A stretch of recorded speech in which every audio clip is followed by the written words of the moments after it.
दिया बस कर, अब धूप बहुत तेज हो गई है। आप आराम करो, मैं आती हूँ। नहीं, तू भी चल। चल ना, खाना खाएंगे लाडो।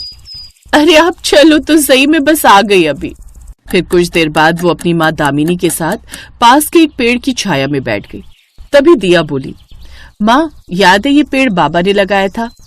हाँ, कैसे भूल सकती हूँ, दिन रात इसकी देखभाल किया करते थे। दिया के बाबा हरिप्रसाद की मौत कई साल पहले ही हो गई थी। दिया भी बहुत संस्कारी थी और अपनी माँ का खूब ख्याल रखती थी, पर इस सब के बाद भी दामिनी को दिया की बड़ी चिंता होती थी। तू ज्यादा धूप में काम मत किया कर, अगर कहीं तेरा रंग ढल गया तो कोई ब्याह नहीं करेगा तुझसे। हाँ तो ना करे, मुझे कौन सा करना है। क्यों भाई, क्या सारी जिंदगी मेरे साथ खेतों में हल ही चलाएगी? हाँ चलाऊंगी, और वैसे भी मैं अगर ससुराल चली गई तो आपका क्या होगा? अरे पगली, हर लड़की को एक दिन ससुराल जाना ही पड़ता है, और तू मेरी चिंता छोड़ दे। अच्छा, मैं आपकी चिंता छोड़ दूं तो बताओ फिर किसकी चिंता करूं? अपने रंग की। यूं तो दामिनी और दिया के सामने कई समस्याएं थी, लेकिन फिर भी वो दोनों एक दूसरे के साथ खड़ी थीं और हमेशा खुश रहती थी। फिर उसी शाम घर की छत पर, देखो माँ जल्दी इधर आओ। अरे क्या हो गया, क्यों चिल्ला रही है? देखो तो पापड़ सूख गए, कितने बढ़िया बने हैं ना? हाँ सच में, ये तो बहुत ही अच्छे बने हैं। चल अच्छा है, इन दिनों तेज धूप आ रही है तो बढ़िया बन गए पापड़। सोच रही हूँ कल फिर कुछ पापड़ बनाकर रख लूं। बस करो माँ, कहाँ से लाती हो इतनी हिम्मत? पहले सारा दिन खेती बाड़ी और फिर ये पापड़। मजबूरी और जरूरत सब करा देती है बिटिया, और फिर माता रानी भी तो हमारे साथ है ना। ऐसे ही कई दिन बीत गए। दिया कहाँ है तू, जल्दी आ। क्या हुआ माँ? ये देख, बता तो लड़का कैसा है? हाँ ठीक है। तेरे फूफा जी ने रिश्ता बताया है, शहर में रहता है और अच्छी नौकरी करता है। घर में बस पापा और मम्मी है इसके, राज करेगी तू, क्या बोलती है? अपनी माँ की बात सुनकर दिया चुप हो गई। उसने शादी से इनकार करने की कोशिश की, लेकिन दामिनी की जिद के आगे उसकी एक न चली, और फिर दिया की शादी राम से हो गई और दिया नई बहू बनकर राम के घर आ गई। दिया को लगा कि राम से शादी करके वो बहुत खुश रहेगी, लेकिन ये उसकी गलतफहमी ही थी।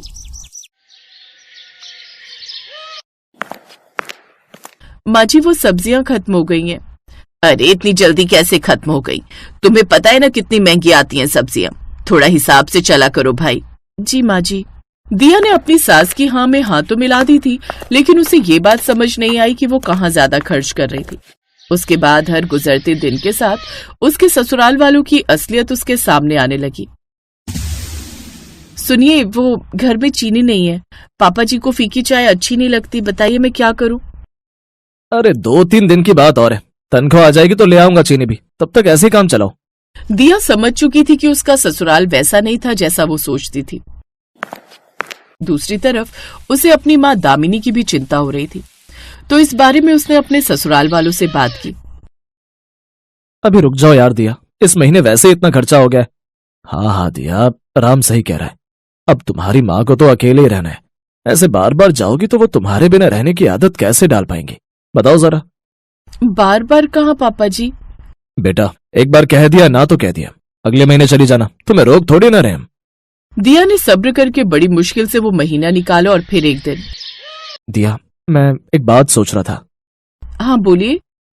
यार तुम्हारी मम्मी अकेली रहती हैं, ना कोई साथ में है ना किसी का सहारा, तो तुम एक काम करो, उन्हें यहीं बुला लो हमारे पास, हमारे साथ रहेंगी तो खुश भी रहेंगी और तुम उनका ख्याल भी रख सकोगी अच्छे से। आप सच कह रहे? आपने तो मेरे मन की बात कह दी।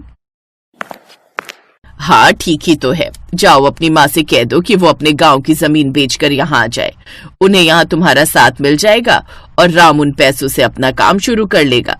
अब इस महंगाई में कब तक दूसरे की नौकरी करेगा वो। अब दिया को अपने ससुराल वालों की सारी चाल समझ आ गई थी कि उसके ससुराल वालों को उसकी माँ की नहीं बल्कि पैसों की चिंता थी। मुझे लगा था कि मेरे पति मेरे मन की बात समझते हैं, वो भी मेरी माँ की चिंता करते हैं, पर ऐसा तो कुछ भी नहीं है। अपनी किस्मत को कोसने के अलावा दिया अब और कुछ नहीं कर सकती थी। फिर एक दिन दिया को उसकी माँ के पड़ोसी का फोन आया, जिसने बताया कि दामिनी की तबीयत बहुत खराब है ये सुनते ही दिया झट से अपने मायके पहुंची और दामिनी को शहर के एक अच्छे अस्पताल में लेकर आई। माँ, आप बिल्कुल फिक्र मत करो, मैं हूँ आपके साथ।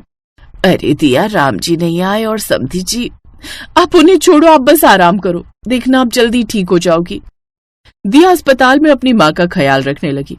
2 दिन बाद दामिनी को अस्पताल से छुट्टी तो मिल गई, लेकिन डॉक्टर ने दामिनी का अच्छे से ख्याल रखने को कहा था। तो दिया अपनी माँ को लेकर अपने ससुराल चली आई और फिर तो अब माँ जी को कहाँ रखोगी? गेस्ट रूम में रह लेंगी माँ। अरे पर कल तो घर में मेहमान आने वाले। एक काम करो, तुम उनका बिस्तर बरामदे में लगा दो। अपने ससुराल वालों की बात सुनकर दिया को बहुत बुरा लगा। इसी तरह कुछ दिन और बीत गए। दामिनी की हालत में सुधार दिखने लगा, लेकिन दिया के ससुराल वालों से ये सब बर्दाश्त नहीं हो रहा था। क्या करे, इस बुढ़िया को कैसे भगाएं घर से? मैं तो कहता हूँ दोनों को छोड़कर हम लोग वृंदावन चले जाते हैं घूमने, कम से कम 1 हफ्ते के लिए। हाँ, ये ठीक रहेगा। और राम सुन, मैं सारी रसोई खाली कर दूंगी और तू उसे पैसे भी मत देना। देखते हैं बिना अनाज और सब्जियों के कितने दिन ये माँ बेटी रह पाती हैं यहाँ। दिया के ससुराल वालों ने ऐसा ही किया। अगले ही दिन वो सबके सब वृंदावन चले गए। घर में ना तो दालें थी और ना ही सब्जियां। अरे दिया, क्या बना रही है आज खाने में? वो मुझे दवा खानी थी तो। दामिनी की बात पूरी होने से पहले ही दिया की आंखों से आंसू गिरने लगे, जिन्हें छुपाते हुए वो रसोई में चली गई। कुछ देर सोचने के बाद उसने अपने बनाए हुए पापड़ बाहर निकाले और फिर कुछ ही मिनटों बाद, लो माँ, आज आपके लिए स्पेशल डिश, राजस्थानी पापड़ की सब्जी, खाकर बताओ कैसी बनी है। दामिनी दिया की मजबूरियां समझ गई थी। फिर उसने जैसे ही पहला निवाला खाया, वाह, ये तो कमाल की बनी है बेटा। इतनी अच्छी पापड़ की सब्जी तो मैं आज तक नहीं बना पाई। लेकिन दिया और दामिनी अच्छे से जानते थे कि आगे उन्हें क्या करना है और कैसे करना है।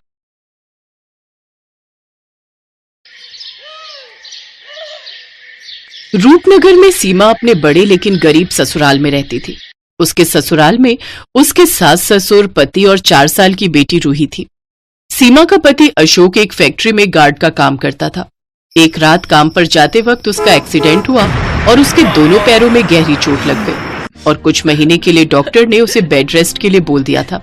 अशोक की ऐसी हालत देख फैक्ट्री के मालिक ने उसको बिना तनख्वाह दिए छुट्टी पर भेज दिया। इसलिए घर खर्च चलाने के लिए सीमा ने लोगों के घरों में काम करना शुरू कर दिया। क्या नाम है तुम्हारा?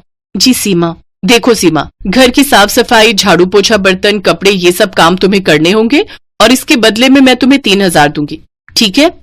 जी मालकिन, मैं कल से आ जाऊंगी। अगले दिन से सीमा काम पर चली गई। सीमा, घर की साफ सफाई हो गई हो तो फिर जरा किचन भी अच्छे से साफ कर देना, और हाँ, जब जाएगी तो एक बार मुझे फुट मसाज दे देना। उफ, कल शॉपिंग करके आई हूं ना तो पैर बहुत दुख रहे हैं। ठीक है मालकिन, मैं कर दूंगी। सारा काम निपटाकर मालकिन की फुट मसाज करके सीमा घर लौटती है। थकी हारी सीमा घर लौटी तो उसकी ऐसी हालत देखकर अशोक बोला, मुझे माफ करना सीमा, आज मेरे कारण तुम्हें दूसरों के यहाँ ये सब काम करना पड़ रहा है। ये आप कैसी बातें कर रहे हैं जी? जिंदगी में उतार चढ़ाव तो आते ही रहते हैं और बुरा वक्त ही तो है, आज नहीं तो कल कट जाएगा। सीमा एक जिंदा दिल औरत थी, उसमें बहुत हिम्मत थी। वो हर मुसीबत से लड़ना जानती थी। सीमा के ससुराल वाले बहुत ही अच्छे थे। सीमा काम पर जाती तो उसके सास ससुर घर का सारा काम संभाल लेते, लेकिन मालकिन द्वारा दिए गए पैसों से सीमा और उसके परिवार का गुजारा बस उतना ही हो रहा था कि उन्हें 2 वक्त का खाना मिल जाता था।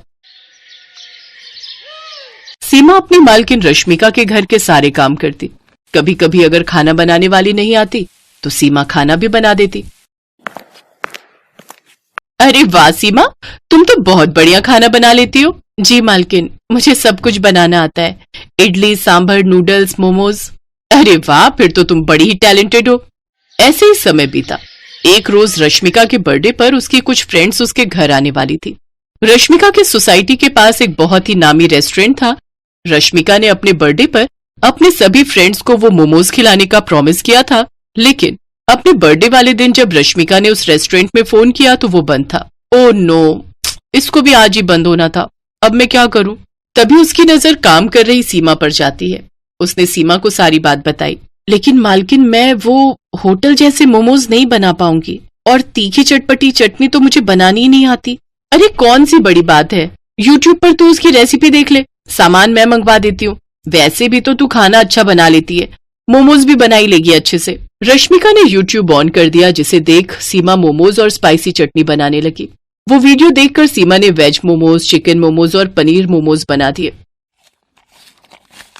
फिर सीमा ने सबको स्नैक्स सर्व किए, साथ ही चटपटे मोमोज भी खाने को दिए। वाह यार, क्या मोमोज है! सच में इस स्पाइसी रेस्टोरेंट का भी जवाब नहीं। कमाल के कुक हैं इसके। अरे ये कमाल मेरी कुक, मेरा मतलब है मेट सीमा का है। वो रेस्टोरेंट तो आज बंद था, इसलिए मैंने इसे ही बोल दिया बनाने को। क्या सच में? लेकिन इन्हें खाकर तो ऐसा लग रहा है जैसे किसी महंगे रेस्टोरेंट से मंगवायो। सचमुच जवाब नहीं इसका। उन सब ने ज्यादातर मोमोज ही खाए। सबको मोमोज इतने पसंद आए कि मोमोज ही कम पड़ गए। सीमा भी अपनी तारीफ सुनकर बहुत खुश थी। घर आकर उसने ये बात अपने ससुराल वालों को बताई। हमें तो पहले ही पता था हमारी बहू बड़ी हुनर वाली है, जो भी काम करती है दिल से करती है और उसमें जान डाल देती है। ऐसी बात है तो माँ कभी हमें भी मोमोज बनाकर खिलाओ, वो भी चटपटे वाले। ठीक है मेरी बच्ची, मैं कल ही तुम सबके लिए बिल्कुल वैसे ही मोमोज बनाऊंगी। अगले दिन सीमा ने घर में मोमोज बनाए और सबको खाने को दिए।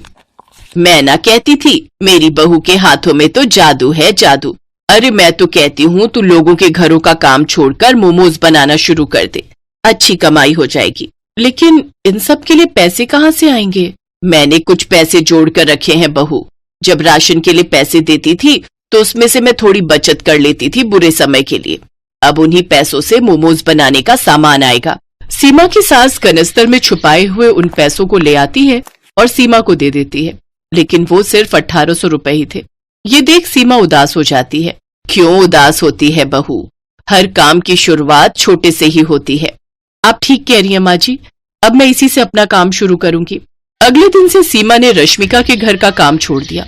फिर वो बाजार गई और मोमोज बनाने का सामान ले आई। सामान लाते वक्त उसकी नजर रास्ते में एक टोकरी वाले पर गई। ठेला तो बहुत महंगा आएगा, तो क्यों ना मैं टोकरी में ही मोमोज रखकर बेचूं? ये सोचकर सीमा ने टोकरी ले ली और घर आकर सारा दिन मेहनत करके उसने मोमोज और चटपटी चटनी बनाकर तैयार कर ली।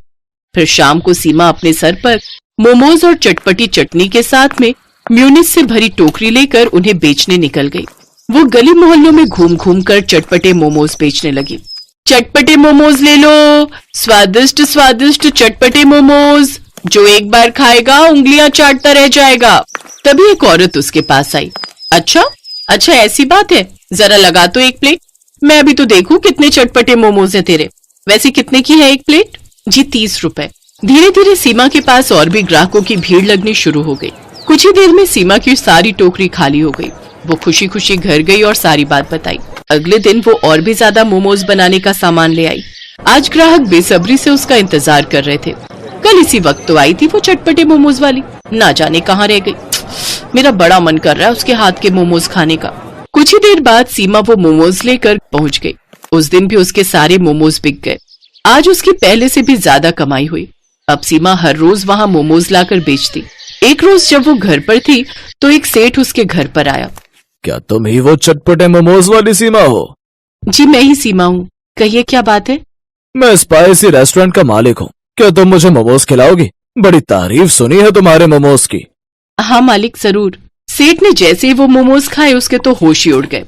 वाह भाई वाह, मैंने आज से पहले इतने अच्छे मोमोज कभी नहीं खाए। मेरे रेस्टोरेंट में भी इतने अच्छे मोमोज नहीं मिलते। क्या तुम मेरे रेस्टोरेंट के लिए मोमोज बनाओगी? इसके बदले मैं तुम्हें हर महीने 35,000 रुपए दूंगा। सीमा झट से बोली, मुझे मंजूर है साहब। तो ठीक है, कल से ही तुम ये काम शुरू कर दो। और हाँ, तुम्हें आने की जरूरत नहीं है, मेरे आदमी तुम्हारे घर से खुद आकर मोमोज ले जाया करेंगे। सेठ वहां से चला गया। ये सब तुम्हारी मेहनत का कमाल है सीमा। हाँ बहू, और इस काम में हम सब भी तुम्हारी मदद करेंगे। अगले दिन से सीमा मोमोज बनाने लगी। होटल से कुछ आदमी उसके घर से चटपटे मोमोज ले जाते और उसे रेस्टोरेंट में बेच देते। अब अशोक भी पूरी तरह ठीक हो गया और वो भी सीमा की इस काम में मदद करने लगा। धीरे धीरे सीमा ने अच्छे खासे पैसे जोड़ लिए। इस काम से उसकी आमदनी और ज्यादा बढ़ गई। अब तो उसके पास ग्राहक और ज्यादा बढ़ गए। वो पूरे शहर में चटपटे मोमोज वाली के नाम से मशहूर हो गई। अब उसकी और उसके परिवार की गरीबी भी दूर हो गई।